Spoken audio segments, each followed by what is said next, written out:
We turn next here at 6 to a new investigation from our I-Team. You may have heard the saying before, one man's trash is another man's treasure. Yeah, well, tonight, neighbors in Tarpon Springs are telling us one man is taking that idea way too far. He apparently is collecting appliances damaged by the hurricanes and then storing them in his mother's yard.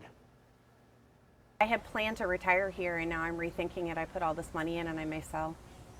I don't want to live next to this. This isn't how I want to spend my last years. I-Team investigator Adam Walser exposes how a code enforcement case has gotten even worse following Hurricanes Helene and Milton. There are used air conditioners.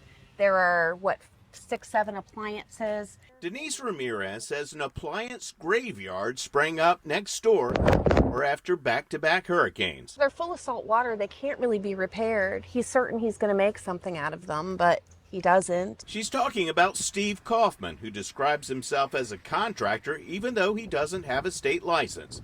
Code enforcement says he has been dumping debris in his mom's yard for years. According to neighbors, this property has been looking like this for over 5 years, and it just continues to get worse every day. This was a June 2023 Tarpon Springs Code Enforcement Board hearing. The entire front yard, side yards, and driveway were filled with items.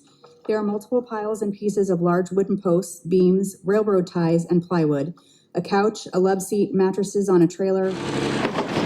He just comes and scavenges on trash days and then just dumps it all in her yard. We all saw the appliances and the stuff out by the side of the road in October, they are now November. Here. They are at my neighbor's, yes. We were there when Steve arrived with wood beams and an old tire on top of his minivan. We asked him about the appliances. Did you find these after the storm? Is that where they came from? Or? Well, I had to hang on to them for customers, yeah, temporarily. So you're fixing these up and Yeah, they got to go back. Yeah. Putting them in people's. So you do appliance repairs? Well, I'm a general, so I got a buddy that does this with me. So yeah. Okay, I see the roof light. Tarpon Springs police recently took the doors off the refrigerators. I called the city to say, could you at least do something so it's a little safer? So they came and removed the doors so that if a child got in, they could get back out. They were worried about kids getting in these?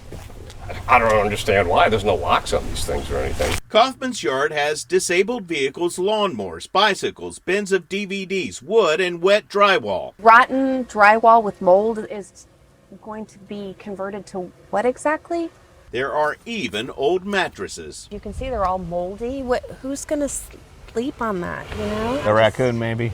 Yes, we've got that. I've got a snake. We've got rats. And this is all stuff you need and all stuff you use? Most of it, yeah. Yeah, I'm hanging on to it for friends, too. The view from above shows tires and dozens of boards stored on the roof. He had wood up on his roof that became projectiles and flew into my yard, into the side of my home. During the hurricane? During the hurricane. But what about all the wood on the top of your house? Are you worried if there's a bad storm, if there's a thunderstorm, those could hit your neighbor's They're going property? in the back to rebuild the back deck. Okay, is that a good place to put them on your roof, though?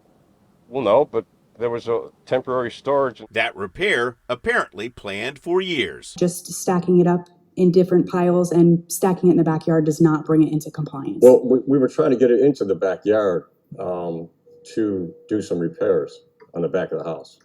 Basically, the deck got all eaten up. So the wood needs to be gone. It's almost brand new wood. Are you surprised that the neighbors have complained about the situation out here?